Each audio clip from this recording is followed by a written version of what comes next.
Hey everybody, and welcome to The Porch. It is a Volquest baseball podcast. I am your host, Eric Kane. We'll have the guy you're coming on here to see here in a moment, Luc Lipsius, former Tennessee first baseman, here in about 15 minutes or so. Every single Thursday here, Tennessee baseball, regular season on into the playoffs. We do a weekly podcast. We call it The Porch, and it's presented by our friends over at Spivey, King & Spivey, LLP. Matthew A. Spivey, J. Matt King, Richard A. Spivey. Problem, let them find a solution for you. T and Trial Lawyers, they specialize in criminal defense, family law, and personal injury. You get a free consultation by picking up the phone and dialing 423-245-4185. And you can always visit them online at SpiveyKingandSpiveyLLP.com. Awesome guys, big Tennessee fans, and they can help you. So seriously, if you ever have a need, keep my friend Spivey, King and Spivey LLP in mind.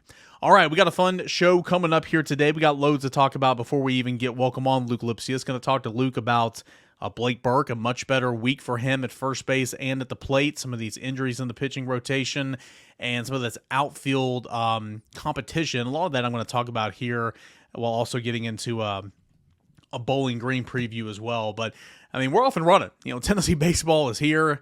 Opening weekend in Arlington, Texas at Globe Life Park for the Shriners College Showdown, and Tennessee beat Texas Tech, a nationally ranked matchup. Tennessee lost in extra innings to Oklahoma, and since then, Tennessee hadn't lost. Took care of business against Baylor, came back a pair of midweeks against UNC Asheville and ETSU, swept Albany, took care of High Point on Tuesday. And a couple of these matchups, in particular, UNC Asheville on Tuesday, Albany, that first game, I think Tennessee ended up winning like 8-2, but should have been much worse. And then, of course, Tuesday night against High Point, a little closer, too close for comfort at times. But I encourage you guys, look around the nation. You know, Florida's lost a couple of games it shouldn't have lost. You know, Arkansas's had a hiccup here and there. I mean, there are teams, good baseball programs around the country that are losing some early season games, and specifically in the midweek, where midweek baseball is not real baseball. Now, on Tuesday, Tennessee threw its horses, you know. You had Nate Snead that came on and pitched. Chris Stamos came on and pitched. And, you know, sometimes you'll have that. But typically it's a bullpen game. You're trying to get guys in, trying to get guys work. Your starter's not going to go very long.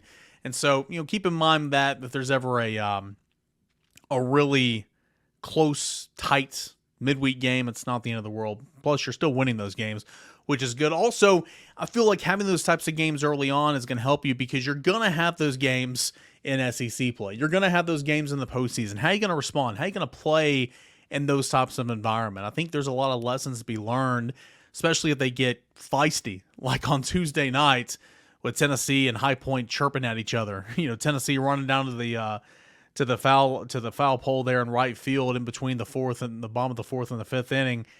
And you got guys chirping at one another. And then Billy Amick hits that home run for some insurance later on in the game. And you got Simo and Blake Burke out there chirping. A lot of times you don't want to see that. But at the end of the day, it's nice to have a little feisty, you know, win like that early in the season because a lot of these games are non-competitive. We'll see what's in store for this weekend for Bowling Green here in a moment. But first, let's touch base on that starting rotation. At the time of this recording, Tony Vitello has not announced his plans for the starting rotation. He did, however, on Tuesday, insinuate that A.J. Russell was not going to pitch. He went on a radio show on Monday, Fox Sports Radio here, a local affiliate here in Knoxville, and pretty much insinuated that A.J. Russell was not going to pitch. So A.J. Russell's not going to pitch this weekend. Okay? And he did say that Drew Beam is going to pitch on Saturday. But that's really all he'd say. If you read between the lines in his postgame media appearance Tuesday night after High Point, when talking about the Friday night starter, he wouldn't give a starter, but he talked about A.J. Causey for a little while. And he's like, I don't know what role it's going to be, but he'll pitch multiple innings, he'll pitch a long time, and he'll pitch on Friday night. Sources tell me that it's going to be A.J. Causey getting the start on Friday night. Again, at the time of this recording, it's not official. Things can always change. I'll have something official in the war room for sure, and of course on the weekend preview. But believe it's going to be A.J. Causey getting the start on Friday night. And remember, there's no need to change everything up right now because one of your starters is going to miss a start or two. Okay. You're playing Bowling Green. Last week you played Albany. Next week you're playing Illinois. It's a Power 5 opponent. I recognize that. But none of this matters like it's going to matter March 15th in Tuscaloosa. Okay? So for a guy that has been pitching on Fridays, multiple innings coming out of the bullpen, you're going to keep him there in A.J. Causey. He's going to pitch multiple innings on Friday. You're just going to move him up. He's going to start a game. He was the Friday night starter for Jacksonville State last year. This is not unknown for him. In fact, he's probably the most well-equipped to be the third starter on this baseball team. But I've said it before. I'll continue to say it. Tennessee is not nearly as dynamic. Tennessee is not nearly as scary, intimidating, with Nate Snead and or A.J. Causey starting a baseball game. Having both of those horses in the bullpen to come in, that's dynamic. And that's how good teams make it to Omaha. Look last year, Chase Burns, Seth Halverson, Cannon Sewell, Aaron Combs, Kirby. I mean, you got a lot of different looks back there. That's what makes good teams great. And for Tennessee to be at its best, it needs to keep those guys in the bullpen. That does not mean that A.J. Causey can't step up and start a game against Bowling Green. That Nate Snead down the line can't throw in and maybe start a third game of the series against, I don't know, Auburn or whatever the case is. It's good to have that on your staff. But for Tennessee to be where they want to be, those two guys need to stay in the bullpen, in my opinion, as well as Chris Namos. It is still my opinion that Matthew Dallas and or Derek Schaefer will step up and take the third starter role at some point. Derek Schaefer could also be a guy that can pitch a little Friday because he just pitched an inning on Sunday, didn't pitch at all on Tuesday. Matthew Dallas got roughed up a bit against High Point. Walks were out of control. He lost complete control in the third inning when he went 2 2/3, couldn't get out of the third inning, but home plate umpire was so bad in that game. But no excuses. He did lose control in that third inning. So he's still going to be good. He reminds me, and I'm sure a lot of you guys, very much of Garrett Crochet when he got to Tennessee. He was much more highly, popular in terms of the recruiting process than Crochet was, but long, lengthy left side. He'll put on some weight next year, just like AJ Russell, did from freshman to sophomore year. He's going to be really good. I think it's sooner or later a freshman will take over that third starter role, but I would assume that Xander's going to start there this weekend. I don't see a situation where Xander's pitching on Friday or Saturday, in my opinion. Maybe that changes, but especially with they thrown him 2 innings in both of his starts so far, I think Xander will be your starter on Sunday. But again, that is all very much TBD. I'm expecting A.J. Causey on Friday, of course, Drew Beam on Saturday, and I would expect Xander Seacrest to get the ball first on Sunday. So we'll see what it looks like.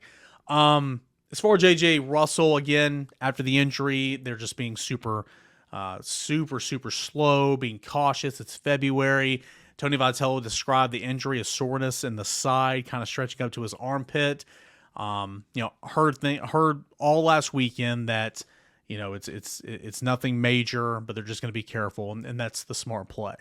So that's good. Tennessee needs A.J. Russell back and ready to roll for SEC play. He's not going to pitch this weekend. If he doesn't pitch next weekend, don't freak out. Again, you need him for Alabama, and even against Alabama, he probably won't go 6 or 7 innings. But he'll continue to build back up. Chris Stamos, talking with some people late Tuesday night and on Wednesday. Again, a little soreness in the forearm, it sounds like. I need to continue to get an update here on a Thursday on into Friday to see how he is and what his availability is. But don't think it's anything major at this time. A little soreness, but we'll continue to check on that. A lot of soreness and again, Sam asked me this on the Mailbag podcast earlier this week. I can't speak to, I'm not a trainer specifically when it comes to pitching in the sport of baseball. I can't comment on that. I don't know. But there does seem to be a lot of soreness here lately, and that's part of the game. I recognize that. But you want to get those guys back and as quick as possible. But again, just being cautious. They were, Tony even said that they were going to go get Chris Stamos anyway, and so they just went ahead and made the move then. Dean Curley sounds like he's going to be okay. I would expect Dean Curley to play this weekend for sure. And what an opening week he had. 4 straight starts at shortstop. Look, arm is strong, deep in the hole at short. He's turned, I believe, he's been one half of 4 double plays already turned between he and Simo in the middle infield. He's looked good, and he's hit a couple 3-run home runs. So if he gets back and continues to swing the bat the way he is and playing the defense the way he is, man, when Ariel Antigua comes back, it's going to be slim pickings. And it's tough. I checked on him. Still a couple weeks away, closer to SEC play. The cast is off, has a thumb injury, cast is off, has more of a wrap. He's fielding a little bit right now, not swinging a bat yet, but he was probably going to be the opening day shortstop, or at least he was the leader in the clubhouse coming out of fall. But, I mean, the way Dean Curley's playing right now, it's kind of hard to move him. Most intriguing question I have right now is the outfield, and I'm sure that is, for y'all as well. The ability for Kavares Tears to play center field, Robin in left, and Dalton Bargo in right, I think it's awesome. Now, if Cal Stark is catching that game, then Cannon Peebles needs to be your DH. But if Cannon Peebles is catching, one of those dudes need to be DHing. That way you can put Inslee out there to make it a better defensive outfield, in my opinion. But Tears' ability to play center field allows Tennessee to put more pop in the order, having Robin Villanueva and Dalton Bargo in that same order. And those two guys crushed it last week against Albany. Robin crushed it against High Point. Kavares Tears is unloading on pitching right now. It's great to see. Happy for a guy like Kavares Tears, who struggled with injuries last year and really didn't have a spot, even though he might have deserved one. And then when he did get opportunities, he kept getting hurt. You love that story. It does give me a little pause, though, playing in Lindsey Nelson Stadium, whereas if you go on the road, can that defensive outfield hold up? Remember last year, first series at Missouri, and those guys just looked really bad in the outfield. I mean, again, everybody has bad weekends, and I'm not saying these guys can't play defense in a bigger outfield, but Lindsey Nelson Stadium's a little bit smaller, and that plays into an outfield filled with bigger guys and maybe non-traditional outfielders. Robin and Dalton Bargo are both non-traditional outfielders. They're first baseman, they're corner infield. Bargo's a catcher. You know what I'm saying? Like, it's a transition, but I like that look. I really like that look because, again, it allows Tennessee to get more bats in the order and be more dangerous. Hunter Inslee started the season off hitting leadoff, and he had a couple hits against Texas Tech and Oklahoma, and then he went 3 for 23 in the leadoff spot. He didn't start the last 2 games against Albany, and he did get back in the lineup, but he was hitting towards the bottom of the order against High Point. And he's been struggling, and you hate to see that because Hunter Inslee is playing good defense. Hunter Inslee is one of your best hitters in SEC play. You don't believe me? Go look at the stats, utsports.com. Hunter Inslee is one of the best hitters in SEC play for Tennessee last year. I'm not giving up on Hunter Inslee. I like that right-handed bat, and I love his above-average defense in center field.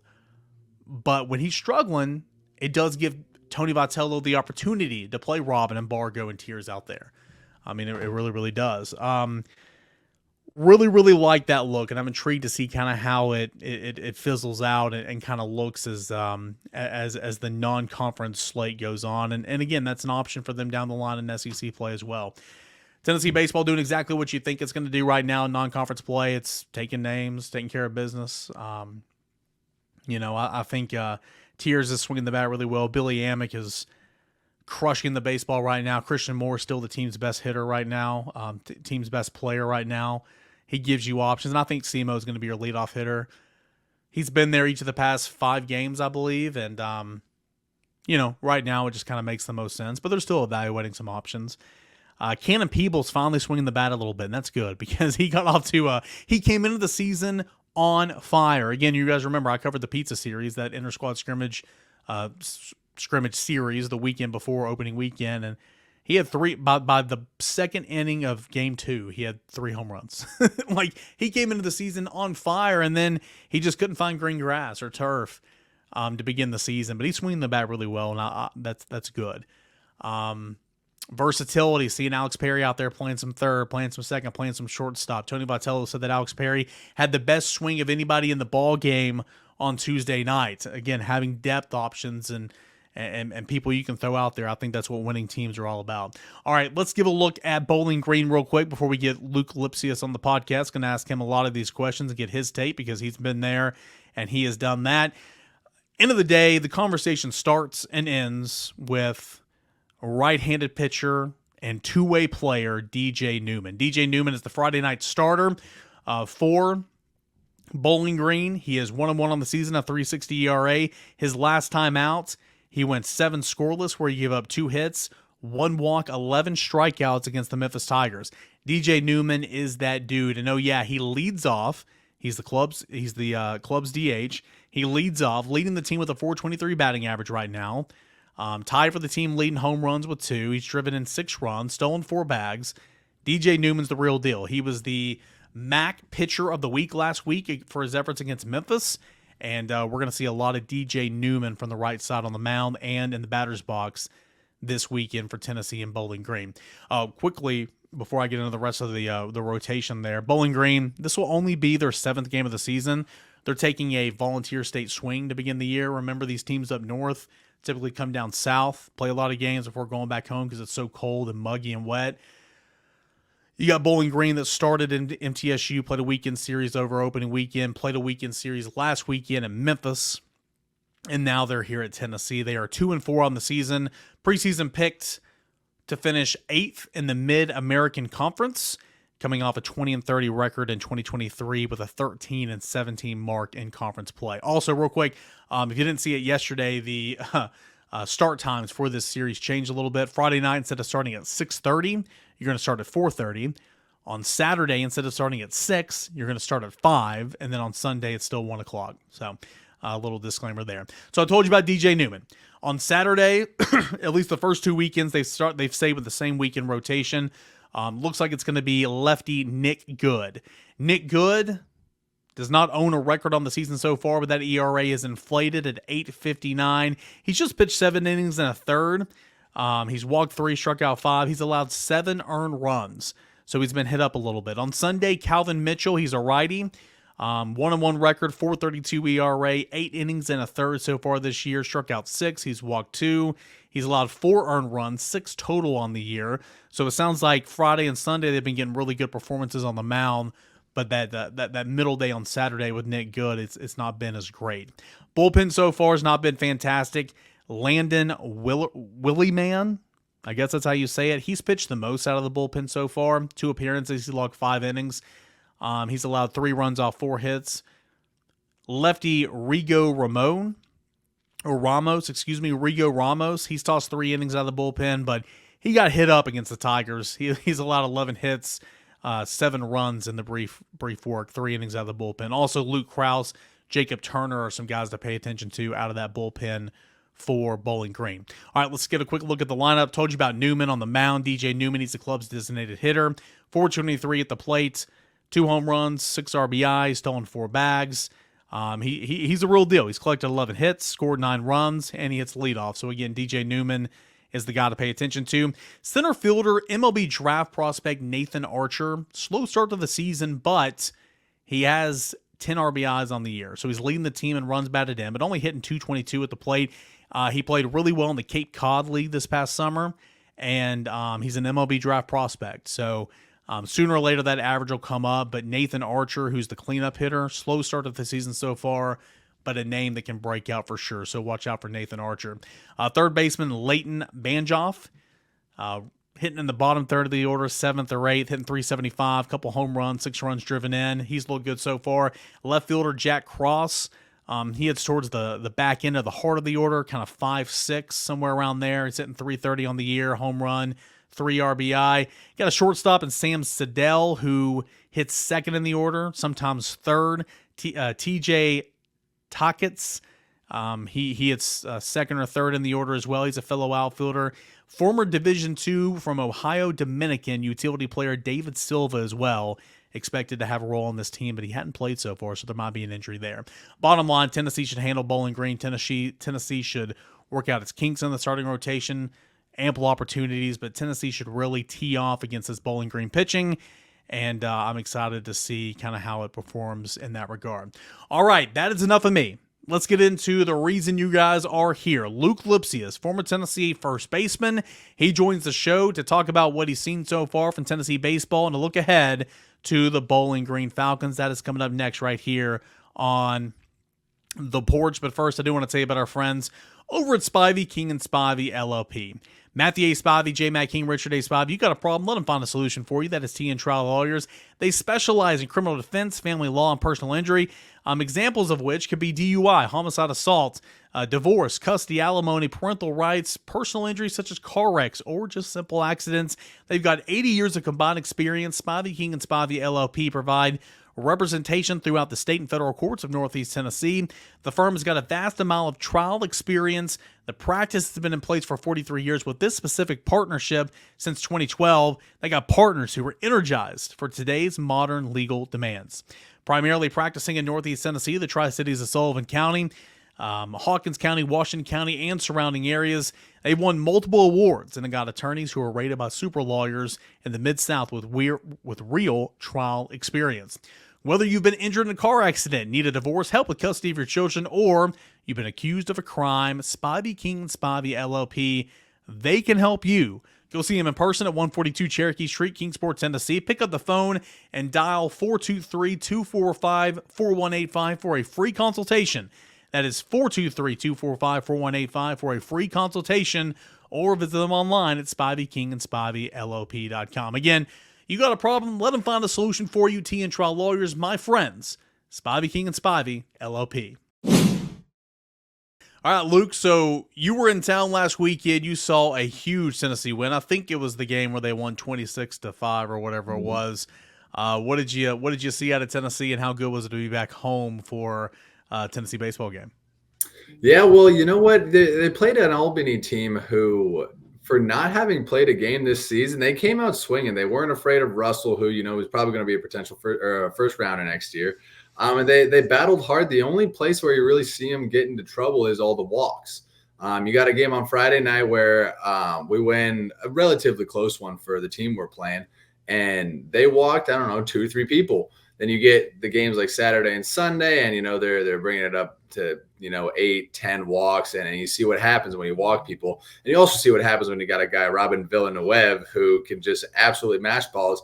And not only that, but when there's runners on base, he had a bases clearing double, I think, at that Saturday game. We see it in the midweek again, another 2-run double. So this guy in half the ABs is one of the tops for RBIs on the team, which is what you want to see. The most successful hitters are those that create the most runs. How do you do that? You either touch home plate or you make other people touch home plate. So he's doing a great job at that. Tiers is on absolute fire. He is, one of the best hitters on our team, if not close in the SEC right now. You got Amick too, who's just doing his thing. Another couple balls barreled pretty hard. I thought it was a really good weekend. Pitching was real strong too. We'll see what happens with Russell and whatever was going on with his oblique. I hope he's okay. But you know what? If you're going to have a slight injury, now's the time to do it because it'll give you time to prep for SEC. Again, that whole trio now of Russell, Stamos, and Causey on Friday night, you see it worked well. I think that plays into V real well, righty, lefty, righty. Real good. Saturday, again, you see a really good performance out of Beam. And then, the cleanup crew after we're already up, 15. JJ Garcia gave up a few runs, but he threw strikes, which in that scenario, that's all you can ask for, especially if a freshman. I thought Xander looked a lot better, that whole performance with the whole everyone who pitched on Sunday. I think we kept them to 1 hit. So, you could see as the weekend went on, we basically got better, after the offensive outburst on Saturday. Bring it into Tuesday. You got a guy, whoever started that game, the lefty, I can't remember what his name is. But either way, looked all right. Everyone looked all right. I would love to see Snead fall into a late inning role on the weekends. You got him for late relief. Throwing him 2 on a midweek is fine. I think we'll probably see him come in on Saturday then. You get him a couple of innings. And what I saw out of that guy is just electricity. You got people in past teams like Joyce who were touching hundreds, whatever. This guy is going to be the new neck breaker, I like to call it. Everyone in the stands turns to look at the scoreboard. But, those 4 games, great. It was awesome to be back. Saw another giant win when I'm in town. So, maybe I'll just make road trips more often or something. Yeah, sounds like you need to. That's a good point. And I thought about it the other night whenever I was there watching on Tuesday. Nate Snead, he's been a Sunday guy so far through the 2 weeks. Mm-hmm. He not only pitched, but he pitched. He went 2 innings and a third, 2 2/3 or whatever, hit 100 a couple of times. He threw about 45 pitches, I think, without going and looking on Tuesday night. Kind of interesting. He's definitely not going to pitch on Friday. You would think maybe Saturday, but Sunday for sure. I'm surprised they threw him that much because, to your point, he is a back end, not only a back end of the bullpen guy, but he's a guy that can stretch out. He's a weekend guy that throws about 40 or 50 pitches every time. 100%. And that's one thing that I was thinking the same thing when I saw it is what the midweeks are for.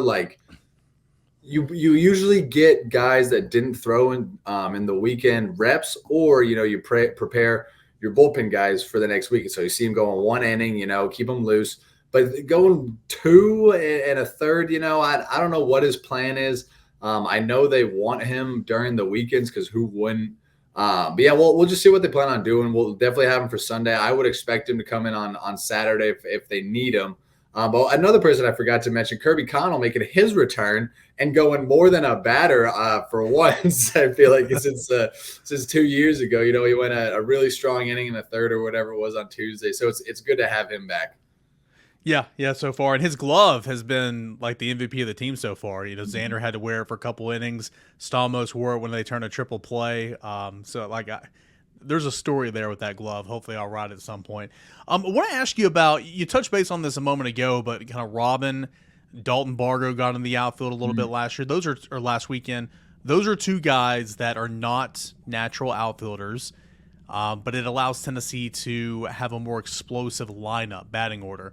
What do you like? What did you see from those two guys in the corner outfield, and then Tiers playing center?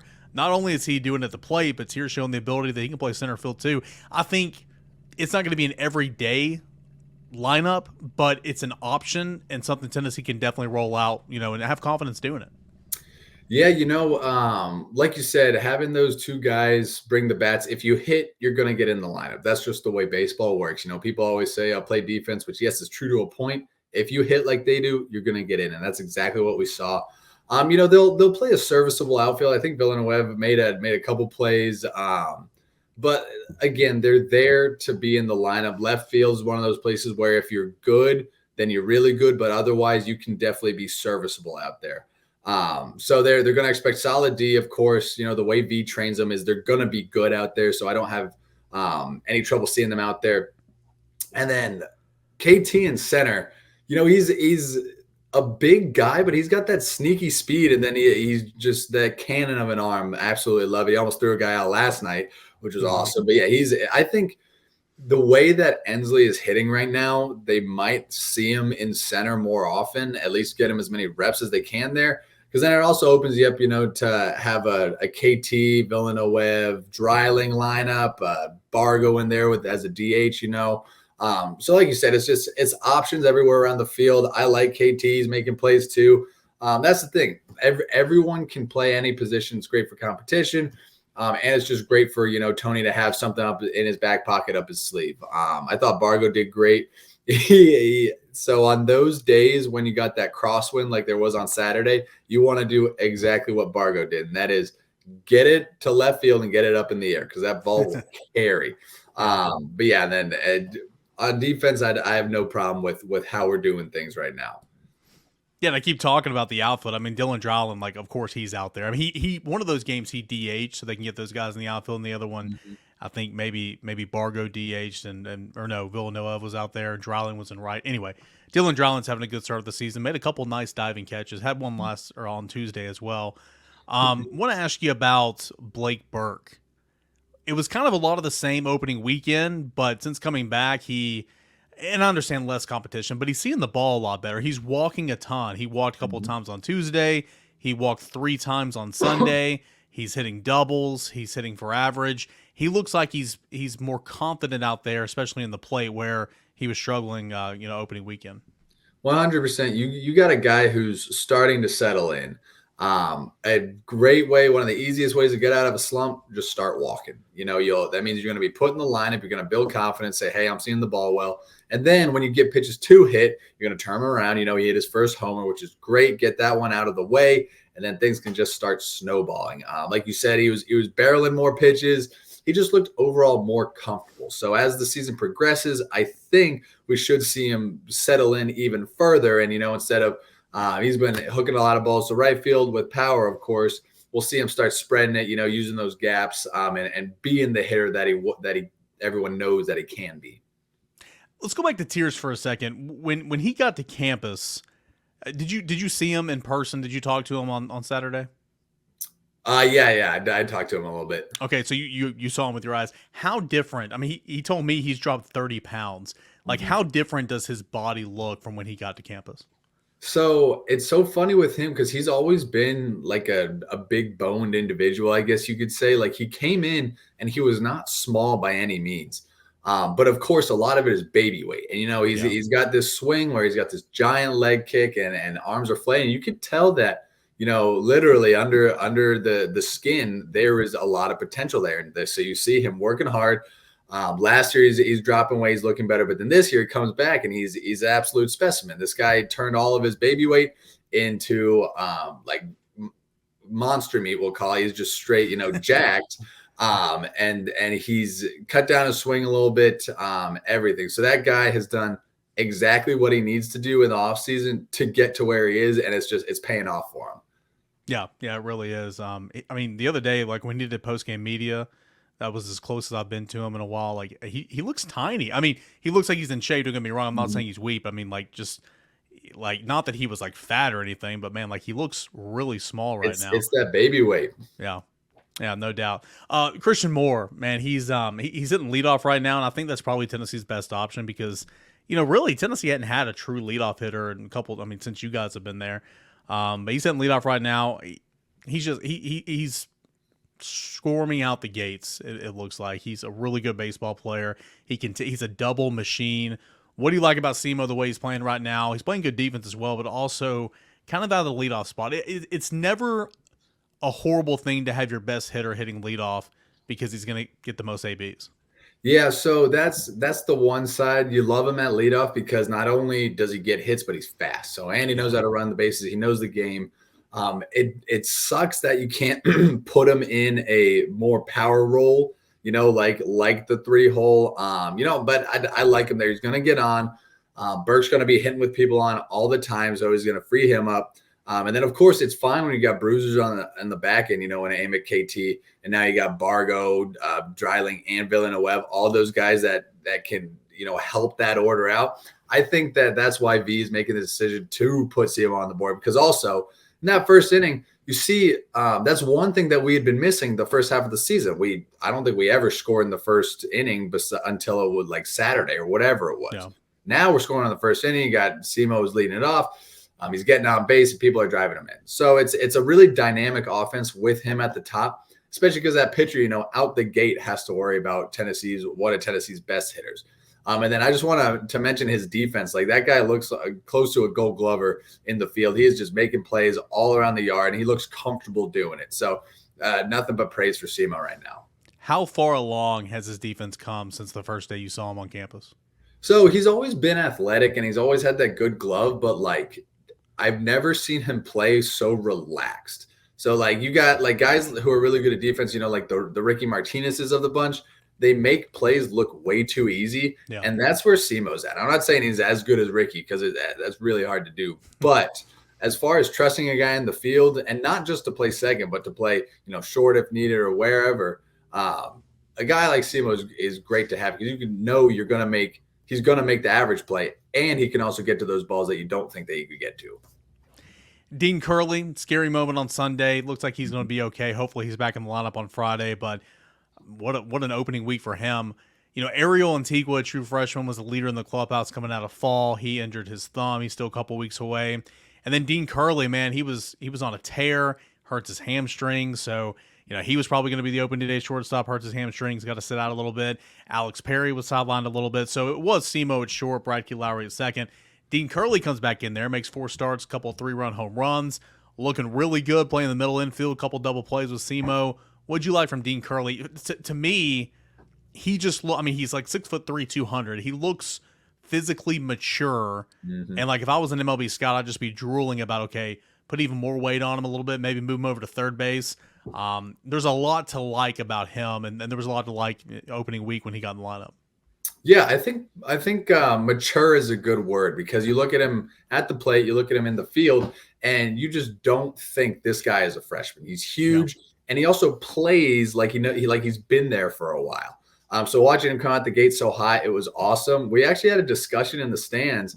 What are they going to do when Antigua comes back? Because not only is Curley hitting well, he's playing a really good defense. So again, it's one of those things, competition fuels the fire. We'll see what they end up doing. I'm glad I'm not the one who has to make the decision.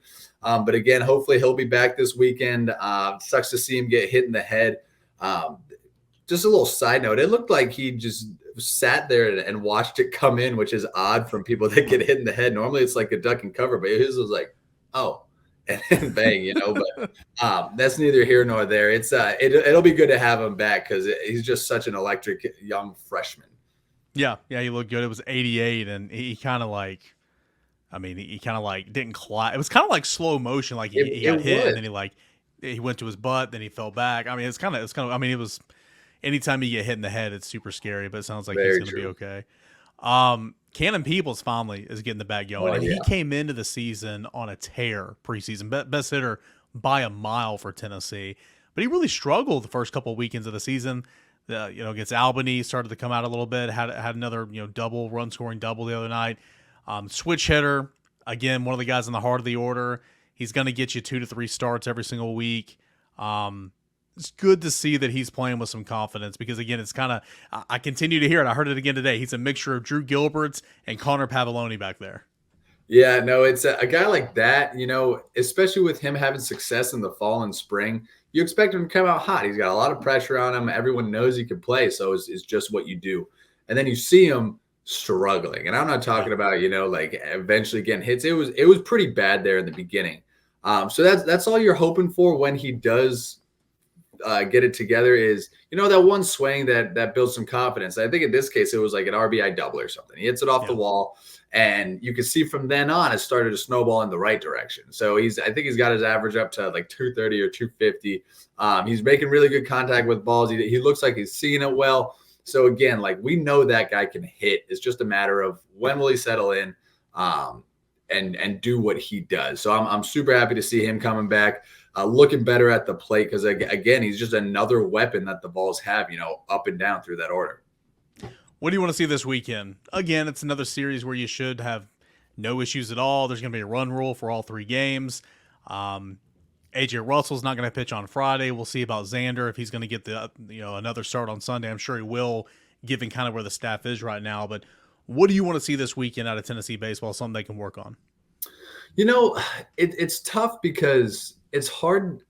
That very first series you got, you see a lot of things that they can work on. You say, oh, it's the first series. What happens? But then, you got 2 midweeks where they played well. You got a weekend series against Albany, which is, it's all right, but, it's not super telling. And then, of course, you got another midweek against High Point that was fairly close. I would like to see them just keep on doing what they're doing.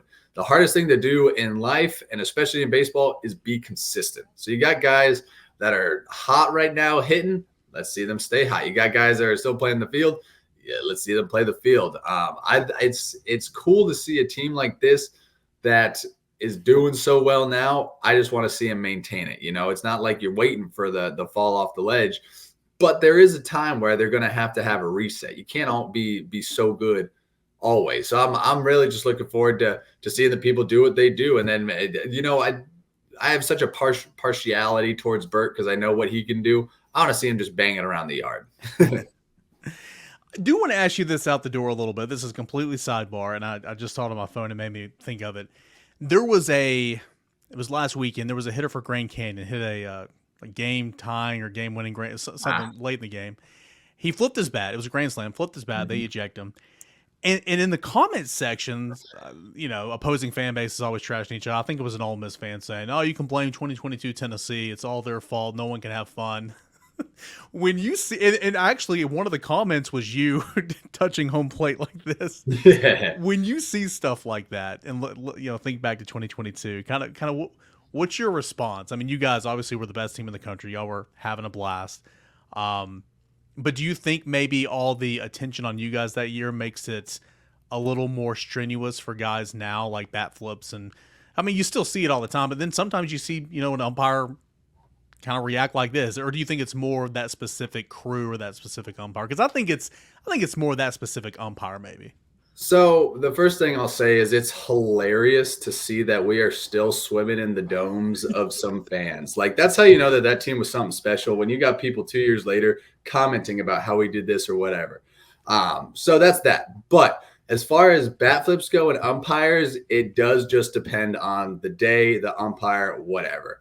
I've always been a big believer, in the NCAA probably thinks the exact opposite, but if you strike us out and you taunt us, great. That means that we can bat flip when we get one. Like it's the game of baseball. It's this competitiveness that makes it fun. Like I remember one game, it was a midweek, and there was a guy he like pimps a homer and he stares someone down. So I'm like chirping at him. And I'm like, hey, don't do that, blah, blah, blah. Like, we're all doing it. And so I hit a homer. I stare him down. He comes up to me the next thing. He's like, dude, I love that. Like, blah, blah, blah. That was awesome. It's just one of those things that it gets you fired up to play the game when you got that back and forth, best against best. You got me, whatever. I just think these umpires, they get so sensitive and they want to make it about themselves. And so that's where you see people getting ejected. I think it was a walk-off grand slam or something. Like, it was something crazy. And he gets ejected. Like, who does that? Let the kids play. I think bat flips are good for the game to an extent. Now, don't like be disrespectful, and I don't know, do something. There's a line, but bat flips are awesome. If you strike someone out, you ring them up yourself, like all that I think is really good for the college baseball game. And I want to see more of it. It's like Neely a couple years ago. He struck somebody out for Florida, and showed some emotion. He got ejected. So he got ejected, yeah. And then Caglione came up and hit a home run. Same thing. Yep. Went back in the dugout like that. It's the umpires that for whatever reason want to interject themselves into the games, and that's when you see the silly stuff. And I don't think that Tennessee had anything to do with the umpires. I think maybe everyone saw how cool it was, the bat flip, and now they're doing it. But I don't think Tennessee is to blame for umpires being more stringent on bat flip. And let's not act like you guys invented bat flips. You guys were just the best team in the world on the stage. We hit the ball far. When it's gone, you can do what you want. Yeah. Awesome stuff, man. Yeah, I just want to throw that at you because I saw it, and I'm like, and you were specifically mentioned in one of the comments, and I thought it was hilarious. So I was like, I wonder what Luke thinks about this. But Tennessee baseball coming up this weekend. We'll watch it, and we'll talk about kind of where this team is. And before you know it, man, SEC plays right around the corner. It is. It's exciting times. Yeah. Well, hopefully they keep trending up, and we'll see what happens. All right, Luke. As always, man, appreciate you. All right, thanks. All right, that is Luc Lipsius, co-host here, former Tennessee first baseman and co-host of the Porch. Really, really appreciate him for hanging out with us each and every week. And we'll see what Tennessee does. Tennessee and Bowling Green coming up this weekend. Game 1 is going to be at 4:30 on Friday. Game 2, 5 o'clock on Saturday. And Game 3, 1 o'clock on Sunday. SEC Network Plus has the call. UTSports.com. You can hear John Wilkerson with an audio call as well. As always, appreciate you guys for being here. Big thanks to Spivey, King and Spivey LLP for being a presenting sponsor of the show. If you got a problem, let them find a solution for you. That is TN Trial Lawyers, Spivey, King and Spivey LLP. We'll talk again next week on the Porch. Until then, stay safe, everybody.